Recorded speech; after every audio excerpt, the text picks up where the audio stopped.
Hey, happy Saturday. Good morning. Hope everybody's doing well. Having a good morning. Excuse me for sounding like I've been at a smoke shop for the last 6 weeks, but I got some allergies that are bothering me a little bit, so bear with me if I sound like I'm trying to be a radio announcer or something like that. It's congestion. Good morning, Paula. How are you, my friend? Good morning. I am well. She Thank needs you. more coffee. I'm drinking it right now. I'm working on it. Ground fog, good morning. Siren, how are you doing, my friend? Thank you so much for being here. Appreciate you being here. Scotty Aquati, Coin Junkie, good to see you. Thank you guys for being here. What's up, freaking awesome? Share it on the community page. Much appreciated. Thank you so much for that. Let's see, the Acadian Carpenter. Hey, you caught a live stream. Outstanding. Good to see you here, bud. He's been very active on the channel. I appreciate all the support. Rockzilla, good morning. How are you? Jack Riley. Hey, what's going on, Jack? Good to see you, brother. Good morning, Jack. Jack and I had some fun chat regarding SLQs. That was a fun little discussion. Yeah. So, fun stuff. Neat dude. Mm-hmm. All right. Eric says, I'm back. Good morning, Eric. How are you? Good morning. Oh, I'm going to have to mute my mic a couple times to clear this stuff. I hate allergies. Allergies suck. They do. Yeah, our pollen is just clearing up around here right now. So we had like morning, 3 days Pedro. worth of just high winds, and it brought all that mountain crap into the fray. We got mountain cedar going on right now, and it is just ugly. Mountain cedar. What is that? It's a tree. It's a nasty tree. Well, all of them are trees down here. Yeah. We've got like different types of pines in the oak tree, but the oak tree pollen just stopped. And I got a blue truck that every morning I'd rinse it. It was yellow. It's yellow. Yeah. Yeah, this is the same one. We have cottonwood around in these I hate parts. cottonwood, yeah. Oh, I remember cottonwoods from being in Utah. Yeah. It's getting that season. It's snowing in the middle of June. Snowing in the springtime. Yep, exactly. Every May it snows. Yeah, it snows, and it's horrible, man. You'll be outside screwing around. I used to remember there's a golf course up in the top, just above Salt Lake City. It's called Mountain Dale Golf Course, and huge cottonwoods all through that area. And you'd be up there, and you'd get ready to do it, and a piece of thing right up your nose. Yeah. Oh God, that's horrible, man. Your nose gets all swollen. And then it kind of melts in there. Yeah, it's horrible. Once it's in there, you can't get it out. It's absolutely awful. UCI to learn. Good morning. Vote for Pedro. How you doing? Good to see you all. Thank you all for being here. All right. Well, let's hammer this out. I want to talk about this. This is something that some of you are going to agree with some of these, and some of you are not, and that's fine. We're going to talk about generalities. So, Sorcerer Stan, good morning. How are you? Hope you're doing well. Thank you for being here. And we're going to be talking about 5 myths. Now, these are coin myths. They're related to a couple different elements, a couple different items. I've got a video coming out on this that'll be coming out next weekend.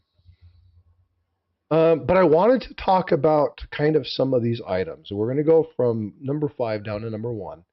But I want to have some discussion. I want to engage chat. I want chat to discuss this.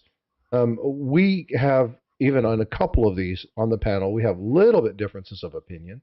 I know that there's going to be people in chat who are going to have a little bit difference of opinion. But this is exactly what we need to do. We need to have discussion, and we need to talk about why things are good and why things are bad. Sorcerer Stan just gifted 10 memberships. Thank you so much, Stan. Snipey, Mikey, Supreme Ginger, SGT, MLZB, John Lucas, J Smokes, JC Likes Pam, Cassie Hall, Sunday Peak, and BC Bomber all got a gift from Sorcerer Stan. Stan, I appreciate you. I got your email. I appreciate all your support, brother. I really do. Thank you for everything that you do. That's awesome. Thanks a ton. All right, so let's do this. So let's talk about this one right here. What are your guys' thoughts on this? It's okay to buy fake coins because I like them and they aren't hurting anyone. Well, I think it's all in the syntax in that question. And It there's is. always exception to the rules. But I want to Yeah. get Chat's. I want to get Chat's opinion before I start. Jack Riley's like, I plead the Jack, fifth. I knew. Yeah, Jack well, Riley.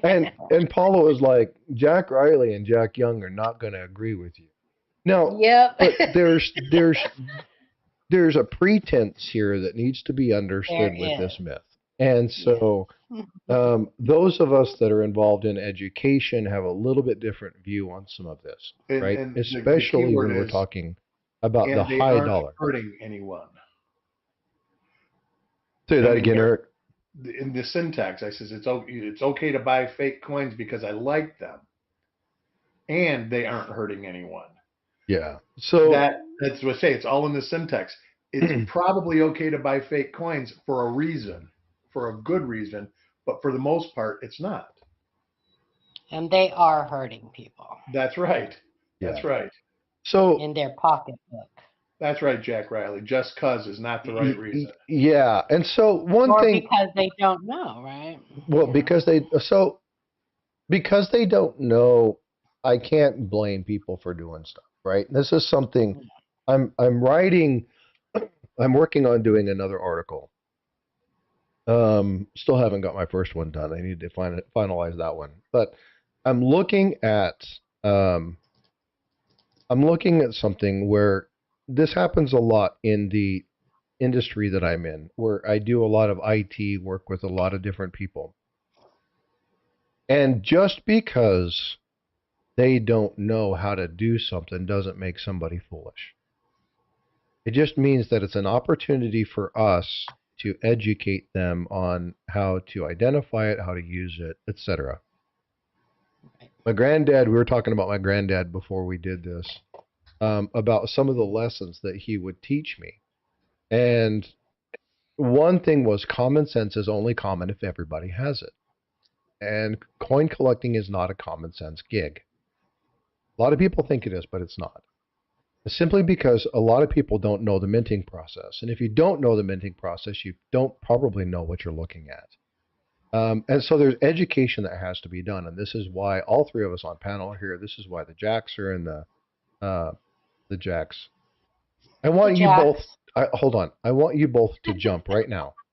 Now they're going to be the jumping Jacks. Sorry. Couldn't pass that one up. It was wrong channel for that one, Frost. Yeah, but it's just one of those things where, you know, I get frustrated because as a technician, I get calls all the time. It's the same call over and over and over and over again. And I get people that are like, oh my God, they're so stupid. And it's like, actually, they're not. They just don't know. We get this call all the time because it's what we do, right, Paula? I mean, how many times have you got the same question over and over and over and over by different people who just don't know? Mm-hmm. Doesn't make them stupid. It's just an opportunity to teach, right? Yes. So in this particular item, in this particular myth, the reason that I do this, and Eric's exactly right, it's in the syntax, but there's a couple things that happen when we knowingly buy these. Number one, we're engaging in something that is caused to disrupt not only the coin collecting hobby, not only numismatics. Come on.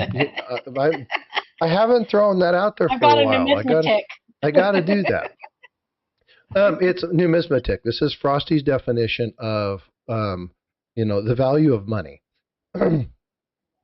Or counting of collectible coins. Is that like, I can't stop buying coins? Counting of collectible coins. Numismatics. There we go.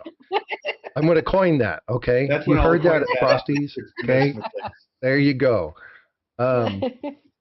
Frosty's 10 words that don't exist. Okay. Baby wieners. So, numismatics. But the reason that this is a problem is because counterfeiting is a massive issue globally.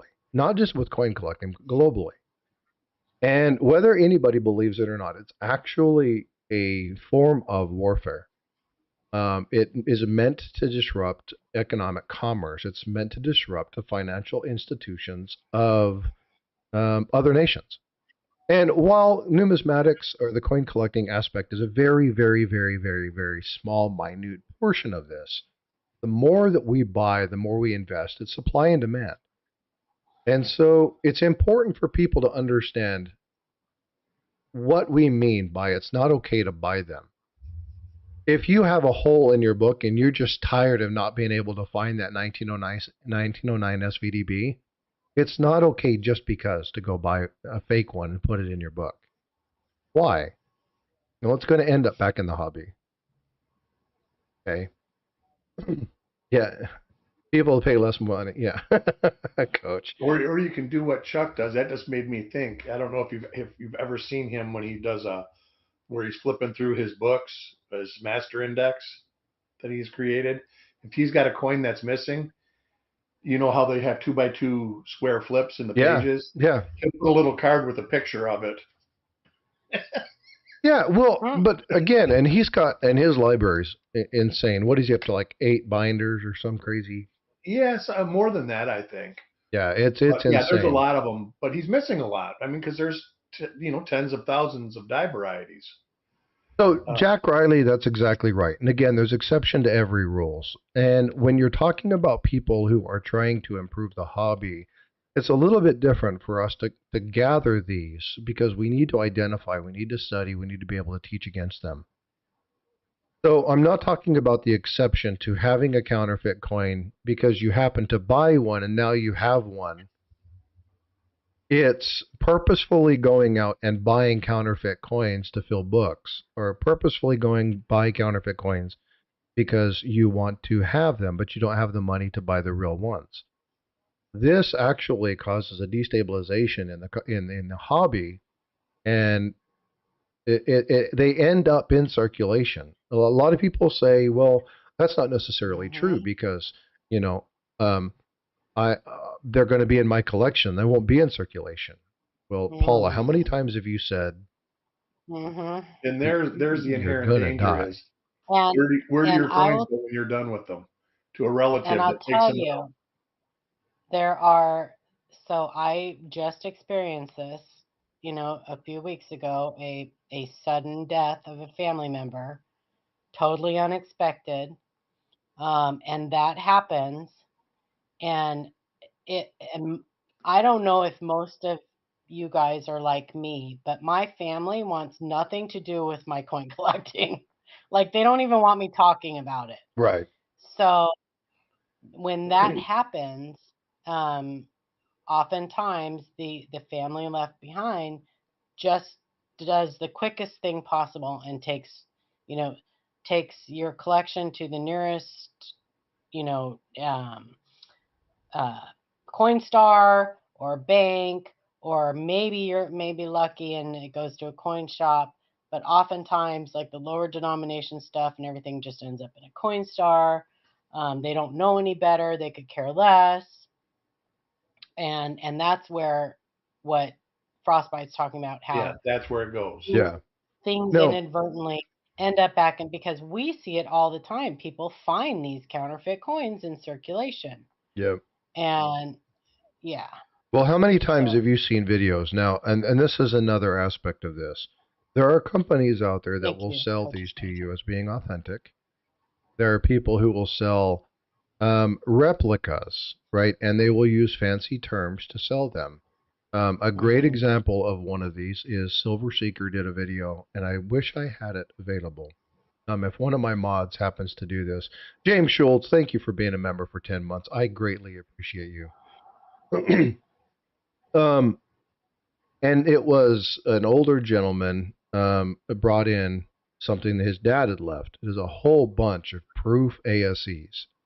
And there were AGEs. There were like hundreds of thousands of dollars in what was supposed to be silver and gold, and they weren't. They were brass, they were copper, they were not the metals that they were claimed to be. And this person who had spent tons and tons and tons and tons of money trying to set his family up for future success when they passed away, all this money was wrapped up in fake coins. Yep. Now, this is one of those situations where the guy was deceived in deception, and obviously that's going to happen. That's a very unfortunate part of this. He didn't go out looking to buy fake coins.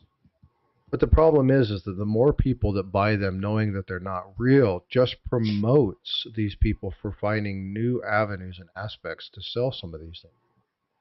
Now, hey, Reckless, what's up? Good to see you, brother. Don't forget, Frosty, even the most seasoned coin dealers, they get taken advantage. I mean, they buy fakes by mistake. The grading companies, they grade fakes by mistake. Yeah. Paula was talking about one of the ones I'm still trying to get right now, which is the Omega Man gold coin.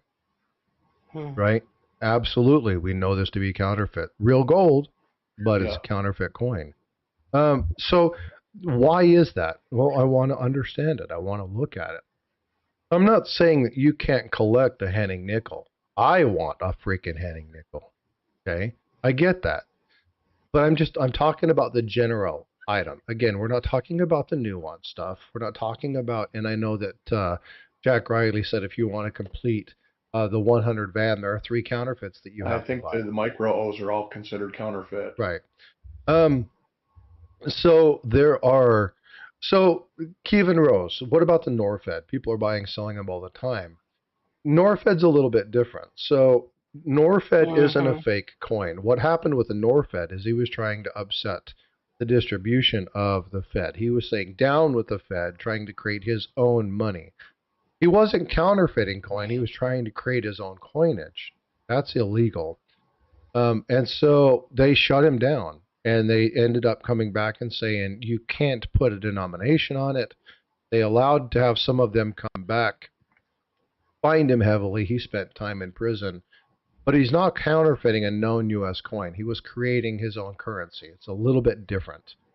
The problem with the Norfed is that the Norfed has no legislation. Now, we've talked about this. We've talked about this with the video that I released yesterday regarding the mules and the fact that there's no legislation supporting the development of them. Thereby, they are illegal. And so it's important for people to get that. It's important to understand the difference between the manufacturing of what they want to do as far as a new type of money, which is definitely illegal, and counterfeiting an already developed coin that has passed through legislation. So, yeah, sorry, I forgot that I had this up. I'm looking at other screens. I apologize. It's like, can we get something else to look at? Yeah, and they're legal to own as a collectible. They're just not able to try to use as any type of currency. Yeah, you definitely don't want to get caught using one of the Norfed dollars to try to buy something. That you'll get your ass handed to you. So, but there is a fundamental difference in that. Now there are some famous counterfeits that have amazing stories, right? We talk about the Henning nickel or the Omega Man, the Racketeer nickel, where there's a number of different stories about that one, but that's a really fun one too. Talking about is 18. Which one was that? I can never remember the year. What, the 1913, right? Or I can't remember. 1883. 1883. There you go. 1883. 1883. Yeah, the no sense. Thanks, Jack. We brain farts. The no sense V-nickel, right? Where people used to take and plate them in gold, and right, called the Racketeer nickel. I would love to have one of those. Thank you, Azure Blue. Right, but the important thing is that that's a great question, Kevin. The important thing about those is I like the historical, I like the hoard stories, right? I like those rarities and those real oddball story hoards. But I like to understand the history behind what happened during those. Doing, Henning and Joe Cronin, the entire book on Henning and really breaking it down and digging in and really getting into the nuance of what's there and finding way more than people expected to find on Henning Nichols, right? He's become kind of the resident expert of Henning. Looking at people who have done breakdowns of the Omega coin. They still don't know who the hell did. They don't know if it's a single person or if it was a team of people. Nobody's ever came forward. There's a couple theories about who those people might be. One, it happens a lot, which is Mark Hoffman. Good morning, Mark. Right? So there's a The lot Omega of. coins, aren't those Lebanese? Didn't they figure those were Lebanese? Say that again. The Omega coins are Lebanese coins, I believe. Not necessarily. They don't know for certain. They don't know exactly where they come from, or they don't know who created them. Yeah, it's an interesting theory, Jack, about the micro O and the silver miners and all that stuff. Yeah. So sad the contemporary Morgan story isn't solid. What separates fake and counterfeit then? Well, nothing really. I mean, they're both duplicates of actual things, right? Replicas, duplicates of actual things, and they are created with the intention to defraud. I think it's all intent. The Norfed was his intent was exactly what he said it was. Like there was nothing fake about them. He was just trying to create an alternate type of currency, I guess, is the only way I can describe it. I don't know. An alternate universe. He was trying to get around, he was like sovereign citizens with their fake license plates. Oh, yeah. Oh, we won't even get into that freaking sticky wicket. You know, the Tizzos have some great videos on those. Yeah. Sovereign So, citizens. but again, it's one of those things. Now, there is a difference between an altered coin and a counterfeit coin. Okay. Yes, So there is. that is a difference that needs to be understood. So an added S, or altered S, a D over S that has been altered. Those things are deceptive, right? Those things are designed to make you think it's something else. So that it's still it's an altered coin, but it is still counterfeit, right? No, it's so technically a counterfeit. Everything about it has to be fake. Nothing An altered down like down to 44D. down to the very composition of the metal. Okay. Yeah, an altered coin is exactly that. It's a real coin that has been altered. But both of them there's the same intent is there, meant to deceive, to defraud. Yeah, and that's the huge one, is the intent. defrauding people, right? Mhm. That's the big one. All right, Yeah. well, that was fun. Let's go to the next one. I can't Gold North afford to collect varieties and errors. I love this one. This is something that I've heard a number of people say when we've been talking about collecting varieties and errors. That they call this the hobby of kings, so only the rich people can have these things. and only men. You guys want to, yeah, search quarters. I can't afford I'll it, give but I you do it anyways. I'll give you one name that proves this myth wrong. Dirty water coins. Dirty Right? water. This dude searches so much and finds all sorts of amazing There's stuff. a lot of people. But they do the work. Like they're always putting in to try to find that stuff. You can find some amazing things, and again, you hear us talk about, oh my God, you find your pocket change, find it in your pocket change, find your pocket change. There are really good things you can find in your pocket change, like legitimately cool finds. Really? And everybody's looking for the $1 million coin. They're not looking for the $10 coin, even though they spent a penny on it. Well, and that's, if you look at return on investment, you have a great opportunity to make some decent money here. Mm-hmm. Coach, that's a great question. Do people have any repercussions for the counterfeit coins? Yes, there's. Only if they're caught. Well, but there's little sticky areas in that, right? They claim foolishness. You have to prove it. Yeah. So there's some wiggle in that, but yeah, there's laws around it. The Coin Act of 1873, which is the Coin Protection Act, which did other things, listed certain protections, counterfeiting, stuff like that, specifically designed to protect the hobbyist from that. The laws have changed a little bit. They've gotten a little bit more robust. The Secret Service is engaged in that. CIA is engaged in that. Who did Joe used to work for? Did he work for the FBI? Joe's a teacher. No, Joe's a teacher. Who am I thinking Yeah, of he then? worked for Homeland Security. Homeland Security. There you go. That's who I was thinking of now. I knew it was And one the of those thing is, agencies. I couldn't remember which one. Coach's Magic, it depends because the only one really, and I may be wrong on this, but the only one really who can be held accountable for counterfeit coins is the counterfeiter themselves, because it's not illegal to own them. And you have to prove that the person who owns it is actually has intent. You have to prove their intent, and that's a very hard thing to prove. All they have to say is, "I didn't know." So there's a really good story, and And you have. all of my Canadian brothers and sisters will know this Does one. that make sense? Like, That happened just a year or so ago, where a guy bought $50,000 or some odd crazy thing in counterfeit nickels, had them distributed, and then he was distributing them for real money in the public.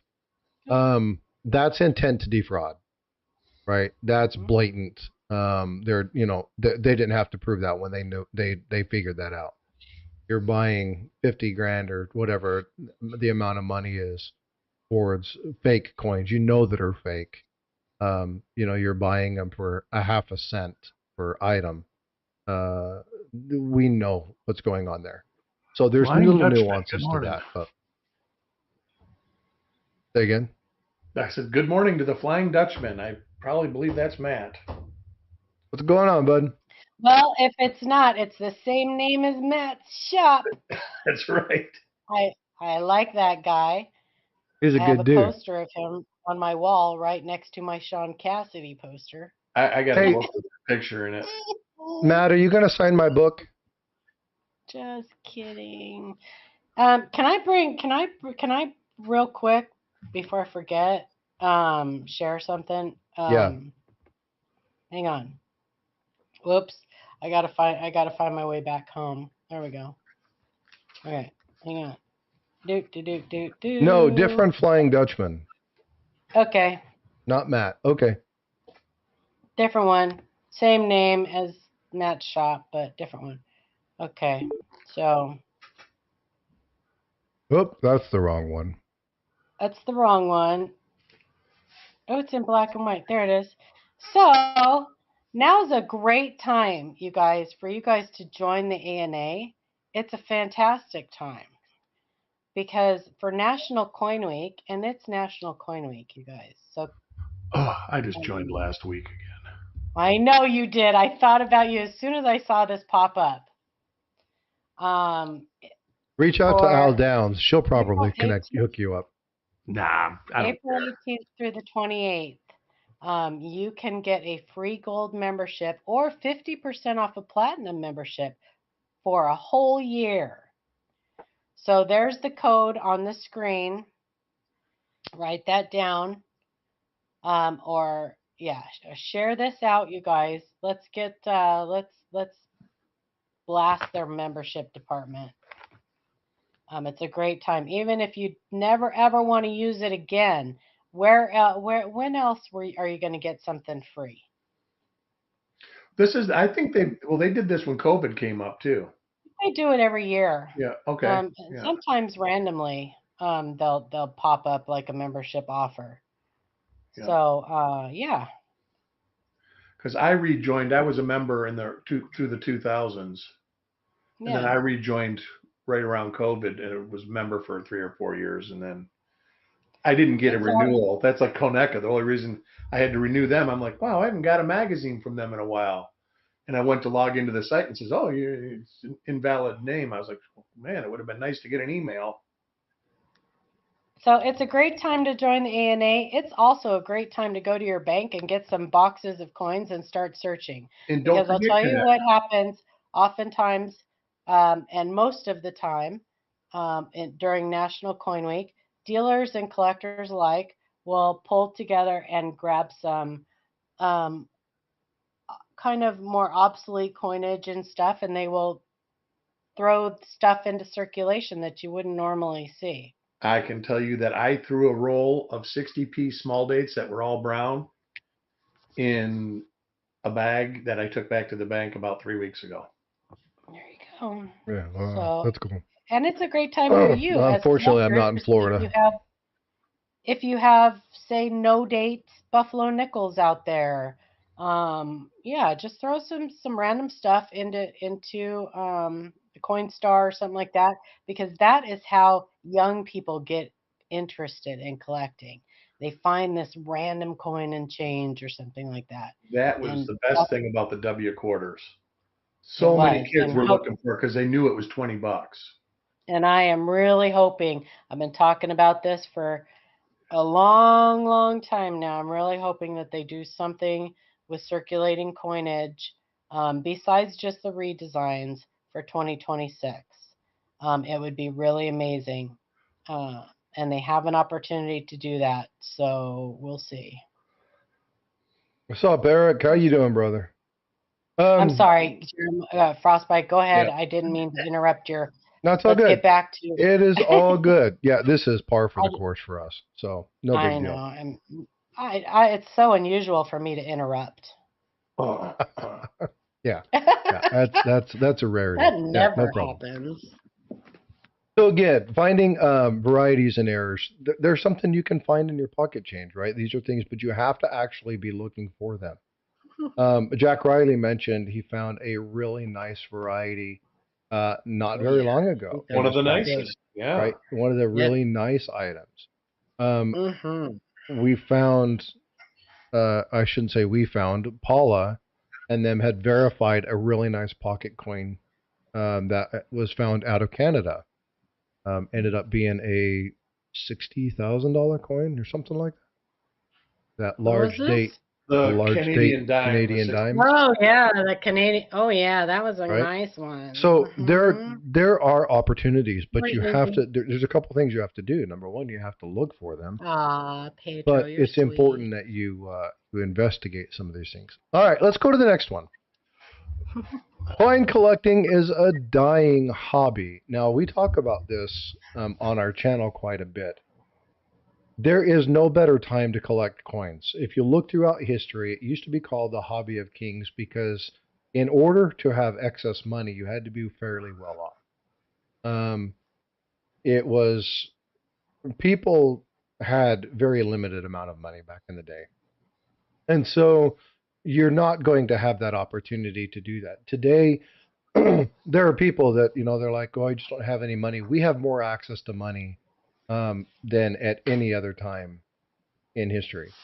So as far as collecting coins, the opportunity to collect and find them, again, going towards the other item, it's a better time. Where we run the risk of losing is information from some of the people who are getting older in age. The level of information, the detail, the hard work, what we call the currency in my line of work. The currency is knowledge, right? So the knowledge of this, we need to share this information. We need to make sure we discuss it and teach it and actually sit down from the people who do understand. That's why we do this education piece. We are more at jeopardy of losing the intrinsic knowledge of our hobby than we are losing the hobby. But much like stamps, which were extremely big back in the day, there's an opportunity to lose it if it's not maintained. And everybody thought stamps are going to be, stamps are going to be, stamps are going to be, stamps are going to be. And a couple advents of technology and stamps went to the wayside. But you're going to find very few people who know about stamps anymore. They just don't know. We've lost the intrinsic information relating to stamps. So we're not necessarily going to lose the coin collecting hobby, but it's very important that we share information and we get the information from those people who really know. Paula has been very fortunate in learning from some amazing people.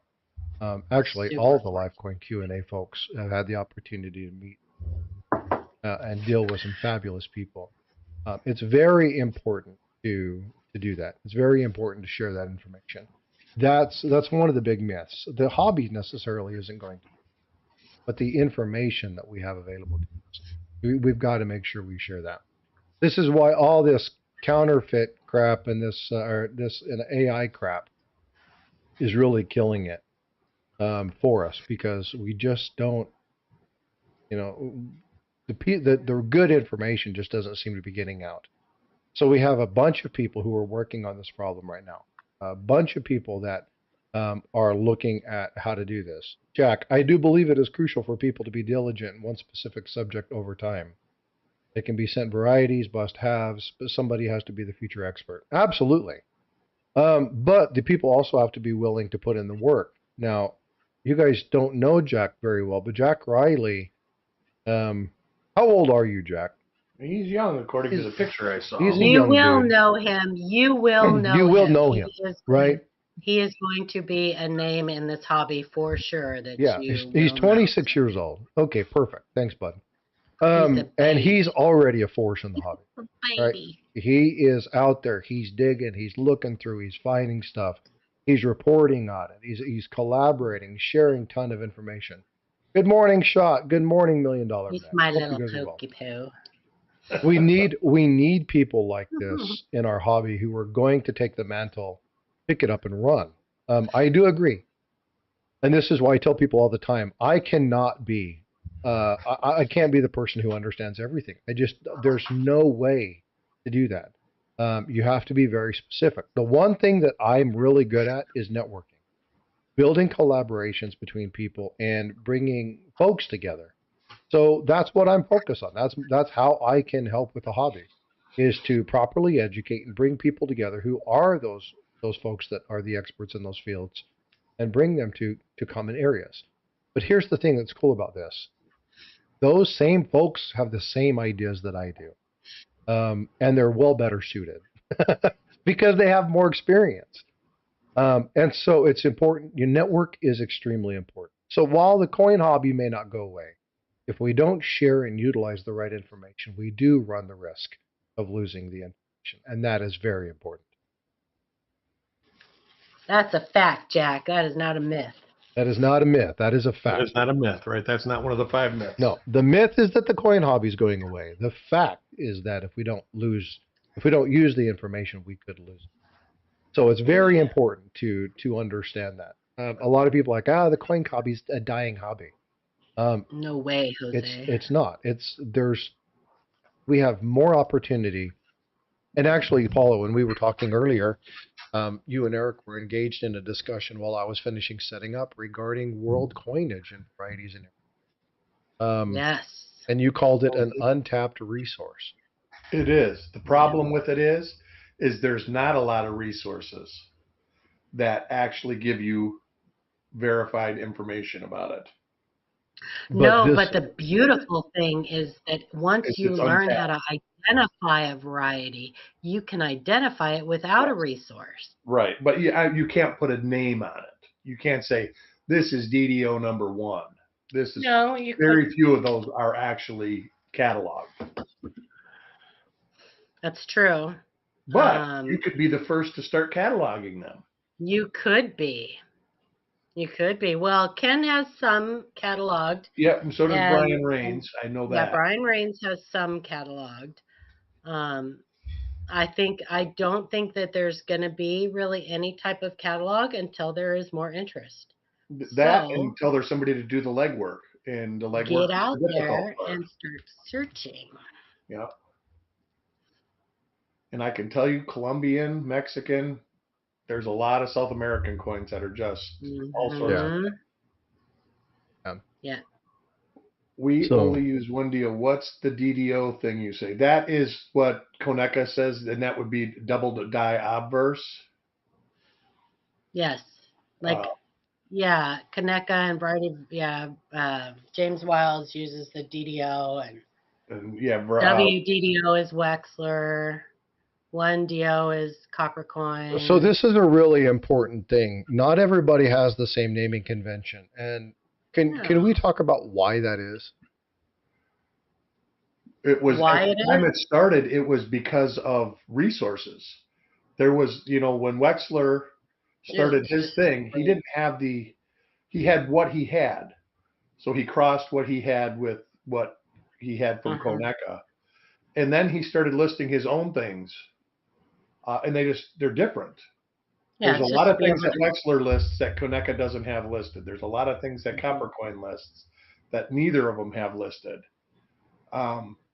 That's why there's a different listing, and it's different people doing the legwork ultimately. Yeah. And there's this thing about proprietary information. A lot of people get pissy if you're identifying stuff using their nomenclature. There was also Crawford listings in the past. Yeah. Yep. There was another one too. Breen.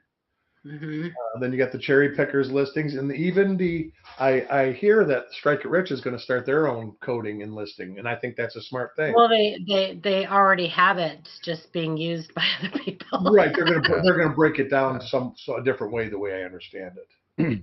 Yeah, well, I don't know if that's ever gonna happen. Well, I've worked with. It's a good idea. It depends if the legwork gets done. That's right. And one of the authors is still relatively young, but one of the authors is advanced. Yeah, but that young one's got a little hottie on the side that's kind of keeping him a little occupied. 2-3 days a week. I talked to him. He still hunts coins 2 or 3 days a week. I know he does. It's crazy, and he still does a lot. So he's not lost yet. He does. Yeah. And she's a darling. She's actually getting into the coins. He is so adorable, and I'm super happy for him. And anyway, I'm jealous, but that's okay. that's for another day. Well, and the thing is, and you talk about this, right? The people ebb and flow into this hobby. Yeah. Life events happen. I was away from the hobby for a long time simply because of my daughter being born and having marital issues and having to move and start a new career and trying to get things taken care of and dealing with the personal issues that I was dealing with while all of that chaos was going on. And, so life happens, right? And sometimes we lose good people for a short time. We always lose people. Yeah, and we do, and people come and go. And so there's a season to this, but this is why it's so important that those mainstay sources of information, one, stay engaged, but that we have people continuously coming into the hobby that want to learn it. They want to pick up that mantle and move on. This is how we really identify, connections. This is how we build our network. And so even though that he's not totally engaged, he's still around. There's still a bunch of people talking with him and engaged and invested. It's just different, right? And so this is why it's important to build those relationships, build those networks, have those friendships, because if you do, the conversations can still happen. And that's how knowledge gets shared. Remember that the written word wasn't created but a couple thousand years ago. We talk about all throughout the life history of stuff. How did we pass on information? We talked. We sat down. We sang songs. We shared our verbal histories, and the verbal histories were way more accurate a lot of times than the text is, because things get lost in translation and stuff and so on. So it's really important to share that and have those conversations. Have those. All right, let's go to the next one. Rarity is more important than the strike. And I've actually heard this a couple times over the last little while. Let's chat. I'll give this over to you guys. I've got my little talking notes, but let's have you guys talk about this one for a little bit. Why is that a myth? Rarity is more important than the strike. Are you saying that you would rather have a bad conditioned rare coin than a common coin that has a great perfect strike and perfect luster and stuff like that? Yeah. So, for instance, Blockhead, thank you for subscribing. Much appreciated. If you have, I don't know, let's say you have a 1909 BDB. Yep. that has a very weak pour strike. Just because it's a 1909 VDB, does that make it more important than a 1926S? No. No, it doesn't. It's a No. misnomer. And That's so, true. Let me check that. you know what's funny, Starika? Perpetual motion is a myth, but it's never ended. Is that ironic? Because I think that little factoid might have changed here. Let me look. Because, for instance, if you look at, and some of the prices are going to change.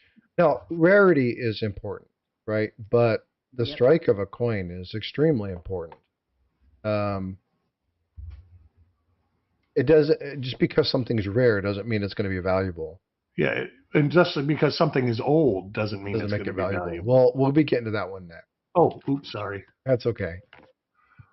All right. Paul, what are your thoughts on this? All right. Oh, no, go ahead, Derek. Here's a Go good ahead, example. Eric. A 1909S VDB. The top pop is worth $165,000, and I know that that's new because I was at the show that the rating company graded that coin. The 68, right? It graded 67. 67. Okay. And it's worth $165,000. The 25S used to, or the 26S in top pop used to be the number one, the big daddy in the series as far as value goes.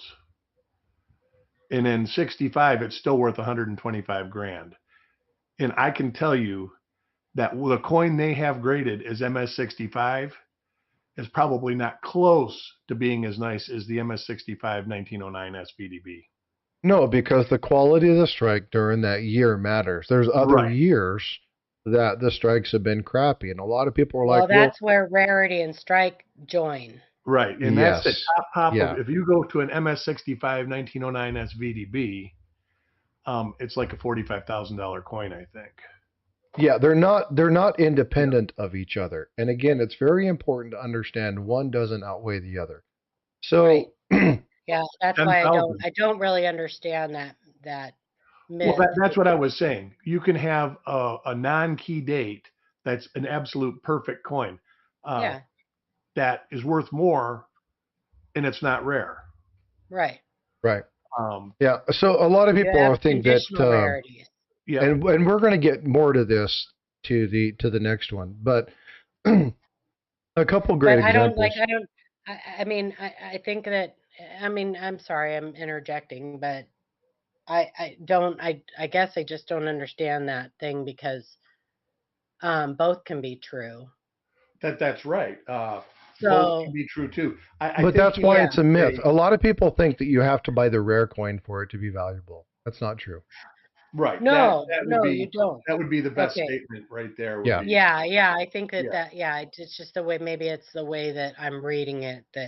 Yeah. So for instance, we have errors that are one-off, that they're $25-$30. They're not valuable at all. But there's only one of them because you're not going to have, two errors that are exactly the same. But that doesn't make them rare. Just because there's one doesn't make them rare. But a lot of people, but again, the terminology of rare. When we talk about errors, we talk about error type. Here's another great example of that. The 1849 double eagle and the 1933 St. Gaudens double eagle. Which one's more rare? Don't ask. I don't know. Yeah, you're out of my wheelhouse. 33. Isn't that the illegal one? No. Well, so there are two 1849 Jack Riley. Absolutely right. There's only two of them. One of them, if not both of them now, are at the Smithsonian. It is by far way more rare. But yet the value of that particular coin is nowhere near the value of the 1933 St. Gaudens double eagle. That one coin is about 11 million, where the St. Gaudens double eagle last sold for almost 24 million.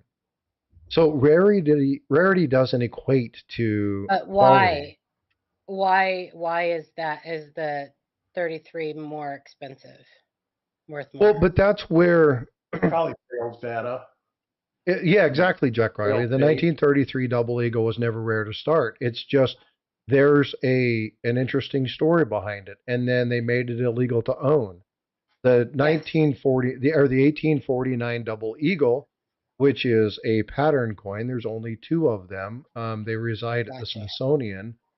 Both, if I'm not mistaken, both people. There was a person, I can't remember his name. As soon as somebody said it, I would know. Was able to buy both of these coins for $10,000 back in the late Wow. 1880s, 1890s, and then bought them from the mint. And then the mint came back and said, "We really would like to have these back, and we want to place them in this new museum that we're building called the Smithsonian." And so, after much to do, they reached back out, they got him, and he sold them back to the U.S. Mint, and then they made their way back to the Smithsonian. There were two different coins that were done. And so they entered private hands. And then, unfortunately, or fortunately for us, we wouldn't be able to see them otherwise. They were sold back to the U.S. Mint. They ended up in the Smithsonian. But the 1933 Double Eagle, the St. Gaudens Double Eagle, actually there were tons and tons and tons of them produced, but it was the executive order that said, we're making gold illegal. And there's tons of No. stackers in here. Wasn't the son of the Witch of Wall Street? I don't remember. When I see his name, I'll remember it. I did a short and a little video on this. I love this particular story because I love that coin. Paula got me turned on to pattern coins, and Patterns. I love love them them. damn things. So I like If you looking at guys the find a stories and investigating. 1916, if you guys find a 1916 Mercury dime without the initials, that's a pattern coin. Just So, saying. but there are situations where the rarity of a coin doesn't determine its value. The strike of a coin sometimes is better. But I hear, and I put these myths up there because these are questions that have been asked me, right? Well, rarity is more important than the strike. Well, not necessarily. Because when you're talking about value, when you're talking about money, when you're talking about all those things, there's so many very intricate details that come into play. It's not just the rarity, it's not just the strike. We have NGC certified coins from Roman era that you can buy for 30 bucks a piece, 40 bucks a piece, 50 Oh bucks a piece. yeah. That they're common, but they're ancient, they're old as hell. Now, why would I say that? Because that one goes to this one, which is the very last one, which really ties in. Collect old coins because old coins are valuable. That's a myth. We have, and again, I've got a video coming out on this. I'm going to give you exact examples. But the Constantine, I love the story of Emperor Constantine and what happened during that time frame and what was going on during the 7th and 8th centuries BC, because I love the histories behind it. But I can get a Constantinian coin slabbed for 60 bucks. Yeah, widow's mite. Look at the widow's mite. You can get them for $5. Yeah, I mean, you can find widow's mites, right? That for a fairly decent price, and they're old as hell. They're biblical, right? We're talking about thousands and thousands. There are some Mesopotamian coins that you can get for $100, and for something being that old, it's like, it's outrageous. But just because something's old doesn't make it valuable. That's right. It just goes for more than coins. It goes for pretty much everything. Right, and so it's important to understand. Yeah, exactly. Know the coins that you collect. So if you're going to do something, and please, for God's sake, just because it's old, don't assume it's real. Because counterfeit, those coins are horrible. When you look at some of the coins that are out there, ancient coins are they've been counterfeit for so many years. There's way more fake ones than there are authentic. And it is so many coins. That's another, we're talking about untapped resources. There are so many ancient coins. I've been binge watching that Ancient Coin podcast. And It's just like it's very Love overwhelming. them. It's It is. overwhelming. It is. So I was I know. corrected by Jack. It's Ancient Coins with Aaron Burke. Ancient Coins with Aaron Burke. That's right. Not Ancient Coin He Show. corrected me Ancient, and says, it's no, it's Ancient Coin Show If you podcast. go on YouTube and you put in Podcast. Ancient Coin podcast, it will come up. Yeah, but it's Ancient Coins with Aaron Burke. He Mm-hmm. gently corrected me on that one last. Yeah, but it is crazy. Matter of fact, the first week, knowledgeable as hell. I mean, the dude really understands. Oh, totally. I have to wipe the one drool or out of two the a corner week. of my mouth the whole time I'm listening to it. Yeah, 1 or 2 a week, because it becomes over. You start doing research on the computer, and it's just like, oh my God, I've got other stuff that I actually have to do. I can't just Yeah, you might have a stroke. hours looking at the stuff that he's talking about. Yeah, well, and again, as long as coins have been around, there's been somebody to counterfeit them, somebody to fake them, right? And here's an interesting thing. I think I've told this story before about a counterfeit ancient coin. My test wife's brother had this coin. His dad gave him. I love that phrase. I do too. He went on and on about it being worth $1 million. And I was like, no. And I wasn't even really into coins that big then. I says, no, that's just not going to happen. It's too nice. It looks good. And then it turned out that it was a known counterfeit from like the 50s, but it was done on purpose. It was done for some celebration of 1,000 years of this or something like that. And they knew they made so many of them. And the counterfeit was still worth thousands because it was done for some special event. And they could identify that it was done for some special event. So was it a counterfeit or a reproduction? It would be a reproduction. Okay. That's a different. But, it was still a fake. Yeah. And, it's just that I always go back to that one story about it. And, he was like laughing at me because he got a lot of money for that coin. That's just. Test wife, yeah. Practice wife's the same thing. Just it depends on your accent. Yeah, third time's the charm for me. So, but yeah, I mean, so again, I hear the people talk about this, and I sat in a couple of streams and I was listening to somebody talk about, if you have the opportunity to get a 1902, always get the 1800 coin because it's older, it's worth more. Yeah, and it's like, no bueno there. That's not even right. Not even close. There are, like the coin that Eric has up right there. There are 1888 Morgan dollars that aren't as much as that coin that he has up on the screen.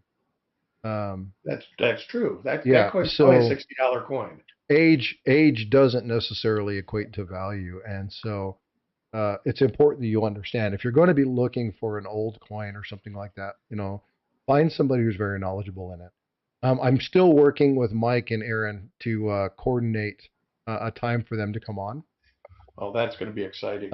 So that'll be a lot of fun. I haven't engaged that as much as I should, just because this last couple of weeks of work has been hell. I started this new job and and this next week they're going to be at the Central States. So. Yeah, they've got the States and they've got other stuff going on, so it's going to be a little while before that happens. But I am working to get new people on. I've still got to get. I've got a great idea for you, Frosty, and a great subject matter. What's that? Oh, I'll tell. I got you. Okay. Yeah, we've talked about it before, and I had said, when I go visit, and he said he'd do it when I go visit, and this and that. But I got a good subject matter for the whole thing. Hey, Red Silver, I might have a little bit of a delay, so I apologize if I do. Which is Eisenhower dollars. Eric, go to Rick Snow's. No, I know an expert with Eisenhower dollars. No, I'm talking to Eric Math in chat. He said, how do you find the value of snow varieties? Rick Snow has a web page. Yeah. Go to Rick Snow's web page. Subscription though, isn't it? Subscription only? I don't know. I haven't been there in a long time. I think it was. Change it? I'm not sure. I haven't been there in a while. But I do remember something about subscription. So we were talking about a coin when we first started, the 1909S Indian had sent. And that is, hey, what's up, Mike? Good morning. How are you doing? Good to see you. Copper Owl coins. Go watch his video. Yeah. That's they're also the snow variety as well. They talk about the dye pairings on those, the 2 dye pairings for those. So there's a lot of good information looking at those the snow varieties. And if you got access to books, Eric, look in the book, 2 Dates Are Better Than One by Kevin Flynn.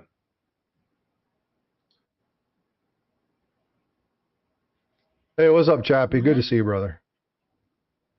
But yeah, it's a lot of fun. So we did 5 myths. We talked about the various 5 myths. Let's break this last little time out to myths that you all have heard in chat. Yeah. What are some of the myths? Good idea. I'm gonna go grab some coffee. I'll be right back. You're fine, no worries. What are some of the myths that you've all heard? And let's kind of talk about some of those. This is only 5. There's tons and tons and tons of coin myths that are out there. What are your guys' thoughts? Put something in chat. Grading companies are always right. No, that is not correct. There's a human element to that, and so whenever you introduce the human into a process, there's always opportunity for human error. And Eric, you know more about this. We've talked about this for quite a while. The amount of time that a coin inspector, a coin grader has at your coin is a matter of seconds. Well, that, and you don't know how humans can have good days and bad days. You don't know whether he sat in traffic for 6 hours on the way to work, or fought with his wife, or Good morning, Noodle. Thunderstorms. There's all sorts of. I had a friend that was a grader right when PCGS opened up. He worked for them, and he's since passed. But he said that there is so much stuff that comes into play. And that was the thing originally, I think, and they still do, I think, have 3 people look at your coin. But it's, if you like graders that I know now, being that I live near NGC, I know I'm acquainted with a few people that have graded for NGC, and they say the same thing. You'd be shocked if you knew how many seconds they look at your coin. Yeah. And again, whenever you're utilizing, but there are things that a human will be able to do that your AI won't. So, a lot of people are like, well, these coin apps are good. The coin app will never really be able to determine luster. There's going to be things about error coins because not all errors are the same. If football refereeing was perfect, it wouldn't be a sport. Yeah, that's true. It's sporting out of the sport. It's a game then. Speaking of the grading companies, can I go on a little rant here for a minute? Sure. Oh, sorry, Frosty. Didn't mean. You know what I need to do? Hold on. I've got to do something really quickly. I need to add a little video snippet. I'm going to write this down real quick. A snippet. Yep, I'm going to create a little video snippet called Paula's Rant. Okay. Paula's Rants. Okay. Oh yeah, and then have like the breaking news. Yeah, it's going to go do time for Paula's Rant. I know. There you go. I don't want to go on and on and on about a subject because I know apparently I do that a lot. Ooh, another privy. It gets on some people's nerves, and I don't want to do that. So oh no, it's all good. We love you. All good. But so this Silver Seeker did a video about this, and I saw this the other day, and I put it up on our Facebook group, and I have an issue. Can anybody guess what my issue with this is? They did make a huge mistake with this ASE. I have always been a huge proponent of Annex. I promote them. Private, pretty. I think that they are one of the better grading companies, even though they get little credit. But this knocked them down, way down in my book. It is damaged, Mike. It certainly is. So this is what happened. This private company, I guess some I don't even know what it's like a television coin company or something like HSN or one of those, bought up a bunch of these ASCs, and they decided to send them off and have these private privy marks. Now, these are obviously laser engraved into these coins because they can't be punched in because there's no damage to the reverse. So they have to be laser engraved. However, they call these a private privy. Here's my issue. These are now a damaged coin. Yep. You cannot get around that. There's no ifs, ands, or buts. It is damaged. It was not done during the minting process, so it is not technically even a privy. I like that. A coin tattoo. It's a counter stamp or a counter engraved. Right. Yeah, it is no different than the Lincoln, Kennedy facing the Lincoln, or the state counter stamps on Lincoln cents, all those little counter stamps. No different than that. All the graders it was just done. Now, Annex has graded these a perfect mint state 70. Someone make that make sense to me. It's impossible. Yeah, no thanks. Yeah. Thank you, it's Jesse. Impossible. You can't have. It would have to be a details grade. Yeah. Yes. Actually, it should have come back. It shouldn't have even been given a grade, period. It should not have even. Damaged. I have no problem if they want to holder these. Not a problem. If they want to holder them and do whatever, but giving these an actual grade and even calling these a privy should not have been done. And what did the retailer want for these? Like $149 or something like that. Yeah, no thanks. Robert Bruce. And here's another thing. So they say that these are they're all numbered, right? Between one, there's like 15,000. That may not be correct, but let's say there's 15,000. So on the label it will say one of 15,000 or whatever, right? And that can't be correct. And all of them are mint state 70. Every single one of them. So out of the 15,000 that they sent to Annex, every single one of them got mint state 70. So, yeah, no, just everyone that they graded 70 that they happened to slap that label on. Yeah, this is. Now, I sent Annex an email because I have an issue with this. I don't expect to hear back from them. I am encouraging everyone who has an issue to contact their customer service and just see if you can get an explanation. All I want is an explanation. I'll do a short on it if you want me to. I know the answer. The answer is follow the money. That's the answer. But I want them to explain to me how I can now, in good conscience, recommend them. Because they have lost all integrity in my eyes. Yeah, that's definitely a problem. I'll make a short of it if you want me to. Yeah, I'll tag Annex. Silverseeker did a great video. I definitely recommend go watch his video. He did a great video on this. Who did? Silverseeker. Oh, okay. Did a full-length video on it. So, but the more people that do get this out, I think the better. So just because one person did a video does not mean that you can't go and do a video too. I think that the word something needs to be done about this. Vote for Pedro. That's actually not a bad idea. It would be great to do a video recording of these particular things, do the submission, and send them for a crossover. See if you can get a crossover. Yeah, send them for crossover and see what happens. That actually would be really good. Yeah, that's actually not a bad idea. Yeah, this is just gross to me. So, Mike had me a question for you, Paula. Okay, I'm waiting for the question, Mike. Or did you fall? Did you fall down? Have you fallen and can't get up?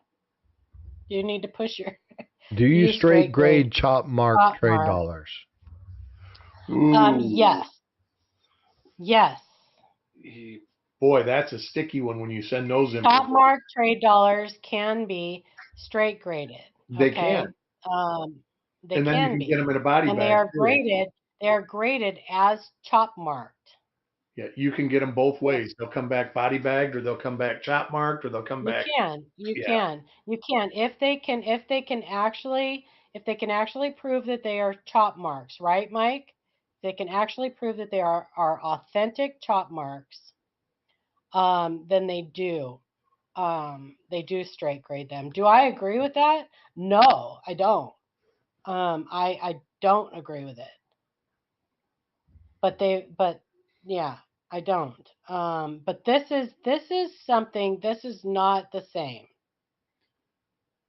it's a slippery slope, and it seems It to change during time. Also, there was a it time that is a they did straight grade, and there was a time that they absolutely didn't grade them. And now it yeah, seems like you hear them coming back both ways. and Uh, they do, I think. yeah, But I think they have to be able to prove that it was an you know that is a legit chop mark. Um, yeah, there was things I've heard stories about some of the chop marks being accused, like an accusation of somebody taking a little bit of right, the metal off right, and decreasing the value and keeping the metal. But right. it's kind of tough because you look at most of the chop marks and they're kind of designs almost. But they straight grade pieces of 8 too, right? They do. Um,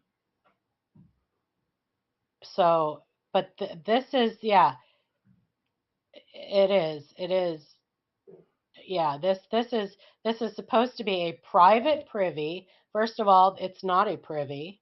Um, a privy mark is something that is done during the minting process. This is not a privy. And I believe privy marks are also raised off the coin. They are not engraved or punched or um, it's just a damaged coin. So Hey, Red I Silver, mean, email me. I'll make that right. there's historical reasons and historical value to chop marks. Um, yeah, I mean that is. I, I'm not sure I can even give like an educated I don't opinion, think there's an like, accurate answer for the I question. don't, and I'm not Yeah. sure that I could. I really haven't dug that far into it. I do have some chop mark coins. They're not graded. Do I, as a personal opinion, do I think that they should be straight graded? No, of course not, because that happened after the minting process was done. So yeah, so as a my personal opinion right now, from an uneducated standpoint, I'm going to say no because And it should come back details, it's chop I marked. do think I do think it should Yeah. be a details chop marked. Yeah. There should be some sort of solid rule about it, but that was Hmm. the problem because there's been a couple times that I've kind of dealt with something like Or that. just chop marked with no grade. Yeah. You know, holder with no Verified grade. authentic with chop marks. Yeah, verified, authentic, with no grade. Most of them still come back cleaned anyways. Yeah, I'm just yeah. saying. I mean, at least I mean, not that I got a ton of Right. experience at it, but I see Mike's point, yeah, but I don't absolutely. think that this can be A chop compared. mark. Yeah. Yeah, because you got to put the whole picture together with this thing, and it's everything about it stinks. Yeah, I think the chop mark story for this would be if you were in Zimbabwe and they wanted to make sure that they put this mark on the coin so they knew the Right. coins were already vetted as real, then it would be a chop mark. Because that was what they automatically accepted those coins at the place where the chop marks were put in. Next needs money piece just cat hurting. Well, I I don't know mean, about that. I don't think that's so true. I think that I don't know what the deal was with this. What this company, how this company made this deal with Annex. I don't know. I don't know if they just sent him a a bulk shipment and paid him a certain amount of dollar to And they because could have you can said, don't grade so anything that's not MS-70. so you can send your coins to I believe it's Annex that will do it and put like you can have them put a certain your name on it or whatever like this is from the Paula Bloom private collection or give it some funny name and have a special label put on it. But they to even assign this a grade, I just don't. Everything about it bothers me. So Invisible, you need to understand something about this. This is not a privy mark. This is actually counter stamp. This is It is actually not a privy. done post mint. So this isn't a privy. It is a bad use of the word privy. This isn't something that even equates to what the mint has done. One, this is incused. It's not. It's not a relief. This has been, as Paula said, this has been laser engraved into the coin. Um, to make it to where it's actually a part of the strike, it would actually have to happen at the strike. That means that this design element would have to be agreed upon and put into um, the That's master hub, different the than the die, ranch. right? There would have to be authorization from the mint director, whomever authorized that particular one. This isn't there; it just doesn't happen. Has to be done during the minting process. Yeah, but see, even the one with the private deal with that eighth era, that was an That was agreement with the done during mint. the That was minting something that process. was done. There was a And I think you're contractual going to see thing. The more designs were there, of that. right? So there's a process that has to be followed. This didn't follow that process. And it was done at the mint during the Yeah. minting process of Right. that coin, of those coins. This is post, and so this would be anything that happens to the coin post production, even if it's immediately following the strike, and we're talking about 100th of a second type immediate, is considered damage. It's post mint damage, PMD. Yes. So that's the issue here. A lot of people won't get that. A lot of people won't understand that, but this is a good call. And that's why people are buying these because they don't it's anyway. No, it doesn't it's not the same thing, Invisible. No, it's not. It should say private counter stamp. The whole problem with this Invisible River Ranch is that it has a mint state 70 grade, which means that it was perfect at the time it was struck. After it was struck, it was a perfect mint state 70. Now this can't be a mint state 70 because it has damage. It has post-minting damage. Yeah. This was done post-minting. So and because it's post-minting damage, it shouldn't have a straight grade on it. No. NGC treats chop marks as details. Yeah.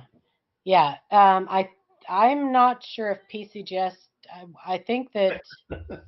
Well, I do, Mike, because I think I am one of the people that believes that Annex and ICG are actually more accurate in their grading. Well, they use and they use the original ANA grading standard. Right, they use a strict grading standard, not their own grading standard.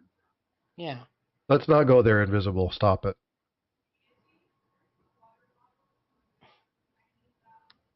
That's right, Mike. The market does not agree. No, that's true.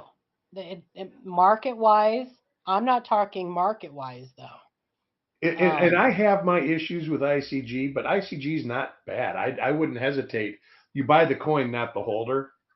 Yeah. To buy a coin in an ICG holder.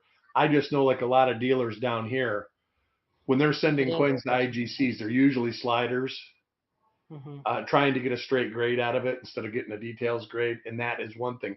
Even though ICG does details, they do slide a lot of coins through. Well, Annex is also more accurate when it comes to varieties and errors. PCGS, and they'll especially recently, PCGS and NGC, not so great. My last We've PCGS been order was finding, kind of disappointing. I got great grades, but the coins didn't come back graded like I thought they were going to. I mean, I got the grades I thought I was going to get, just not on the coins. I expected the high grade coin to be a different coin, if that makes yeah. sense. I sent 4 of the same varieties in, and one, me and Adam talked about this. One was really beautiful, and it came back a 65, and the one that they had as a 66 plus, I'm like, it's not a great looking coin. Yeah. And if they gave it a 66 plus grade, so it's a $3,000 coin. I would be ashamed to sell it for $3,000. Eye of the beholder. Well, that goes back to Eric, to the human aspect of it. Whoever looked at those coins thought that that coin was a 66 plus. So Yeah. to me, it didn't. And the one coin in the submission, every other coin come back higher, but the one coin I thought was going to come back as a 67 come back as a 65. So No, they're selling them at the Coin Shopping Network, I think.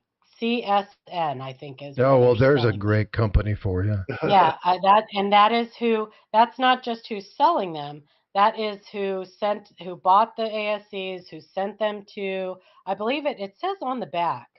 And you Private know, Privy what they Mart, do, Paula? They to remove anybody from CSN Mint. Yeah. allowing comments. So they don't allow you to ask questions. They don't allow you to do comments. When they do their live streams, they block all content. That you can't Wow. post questions. So they don't allow any of that because they know people are going to call them out. It's there to Well, it's I could basically care less about defraud people. It's them. horrible. I know that they're like all of those places are ridiculous. My problem is with Annex. My problem in this whole thing is with Annex. Yeah. I'm very, very, very disappointed. And I do think that the more people that can make videos about this and talk about this, you know, maybe we can keep it from happening again, because the problem is that now a bunch of people are going to buy these thinking they're perfect MS-70 coins with some special limited privy, and they're just damaged coin. That's Yeah, what and like I say, I Invisible think says you're going to exactly what see she's saying. more private privies coming from the mint. I really do. I think you're going to see 5,000 from such and such. But we'll see. Then they're not coming from the mint. No, the mint will contract it. What would stop the mint from saying taking an extra $30 a coin to have these special coins made? They're in the business to make money. But it's still No, happening but post it's mint. different. Yeah. I see what you're saying, but Well, the it's game different company had to do if something the like mint that. is actually minting them during the minting Right. process. That's different. That's what I'm saying. I Yeah. think you're going to see private privies from the mint. Well, it's going to end up being like the maple leaf thing. Sure. I mean, they're just going to be, nobody's going to care anymore. That exactly. You know, I remember when the Canadian maple leafs first started coming out with the Bigfoot privy and the E equals MC squared and all of the little, I thought they were, I'm like, on the shark privy, I'm like, whoa, those are so cool. And then it was something else, and then something else, and then something else, and it was like, okay, I could care less anymore. I don't care. Morning, Nick. I can't afford to collect them all, so. Yeah. And I'm a completionist, so I had to turn my back real quick. But I just want people to be aware of this. And, you know, you can make your own judgment, obviously, whether you want to buy one or not. Like I said, my issue is with Annex on this whole thing, and the fact that it's been given a perfect grade, and it's just a damn that anyway. I'm carrying on and on and on again, and I don't want to do that because it bothers people. So I'll stop now. I made my point. Well, so again, it's one of those things that needs to be discussed. I am doing this, so I am putting Really in. big shoe. So there's the ANAX customer service email. you have a problem Yes. with this, reach out to them and let them know. Man, welcome. Right. So tell them that you have issue with this. Yeah. Ask Again, them how they can, in good conscience, grade this a perfect MS-70. yeah, I'll be sending something out. Because Okay. again, it's not right. It's preying on the uninformed, and it's crooked. And Me too, Joseph. this is a sad day for Annex, because they had usually been really good with it. So this is But unfortunate. if you guys are going to be at Central States this next week, stop by and see Matt and Mike. Tell them that Frostbyte and Copper Coins and the Live Coin Q&A sent you. I don't know. I love those little soapbox Enox slabs. I collect those just because of the slab. That's one thing I collect that is not buy the coin. I buy the slab whether it has a decent coin in it or not. It's like people collect rattlers.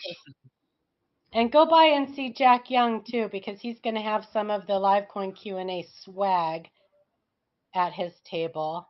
So go grab you a sticker or a button or And a if you happen to tattoo. get a red book, make sure you have Mike sign it. Yes.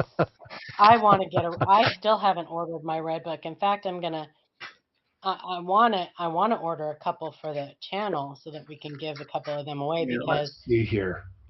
as I've stated before, I usually tell people to buy a red book. Like, it's the first book I recommend for people, but I always say buy one that's a few years old, because it'll be cheaper and it's got the same information. But this year's different. Definitely get you a There you go, 2020. Frosty. What's up? I can stop sharing this now. Sorry. Look at my my camera view. Yeah, there you go. There you go. There's the photo. There's the There infamous he is. one. That's the pitch. That's the poster I have on my wall right next to my Yeah. Sean Cassidy poster. I want him to autograph it right here when I see him. Yeah, that's awesome. He said blow it up and put it in your garage. It'll keep the vermin away. Oh, that's just horrible. That's funny. Oh, that's Matt. Is that Jeff Garrett? That's Jeff Garrett too, right? I think it is I Jeff believe Garrett. so, yeah. Yes.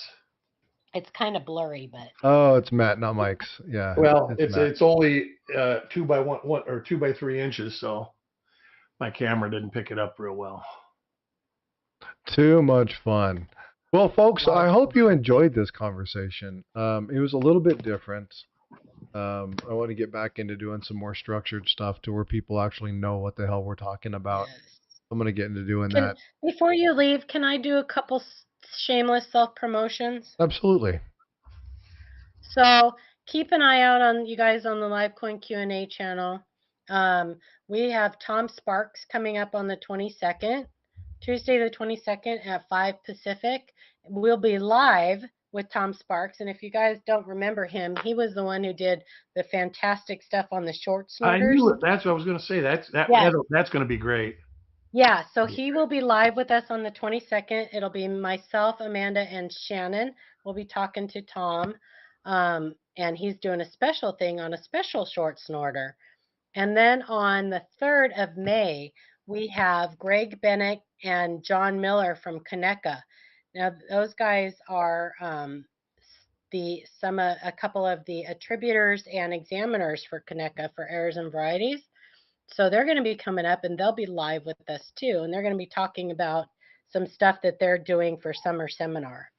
So Very they cool. need 3 more people to sign up for their talk at summer seminar.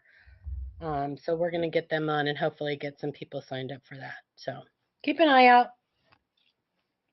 So Ant has a question. Can a type 2 Thank you. counterclash occur in a planchet inside the striking chamber? A type 2 counterclash happens on the die, and not on the planchet. No, can a type 2 clash occur with a planchet inside the striking chamber? Well, actually, yes, it can, because yes, it can, because if a piece of struck material lands on a planchet and causes a clash from that struck material onto the die, then that's how a type 2 counterclash can happen from a planchet. It can happen with no planchet in there, and it can happen with a planchet in there. So yes. You can. Good question. Does that make sense? Yeah. It does make sense, and it was a good Okay. question. Yes, struck material.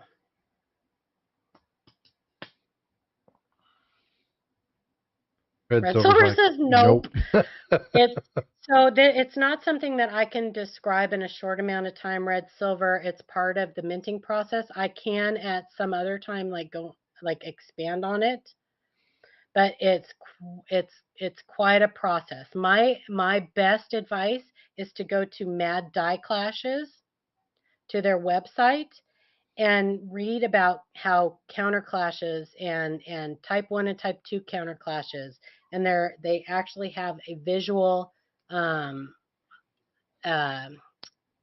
dictionary, I don't know how you would, but they have like a thing on the left hand side where you can click on stuff and read about how different clashes happen. You guys have to excuse me. I really lose my wording sometimes, so That's all good. Bear with me. All right. So, Mike Noodle, new show tonight, 8 p.m. Eastern. For Central States next week, and have a great meet and greet. Go to the Friends of the Coin Show Facebook group. Saturday, I'm giving a presentation on the NNP Saporium. Now, the Newman Numismatic Portal. Yes. That is something. It's going to be next Saturday. You definitely want to go check that out. Yes. Yep. I have 3 that I'm going to be watching. Yeah, so there's going to be some really neat stuff. If you are not part of the Newman Numismatic Portal, you definitely want to go check that out. Tons of great information, and Mike's going to be a Randy Teton on he's closer. Oh. He's coming in at the end. Yes, Randy Teton. That is the lady that was the model for the Sacagawea dollar, right, Mike? They're going to be having her on the show on May 9th. That's exciting. That's a big deal.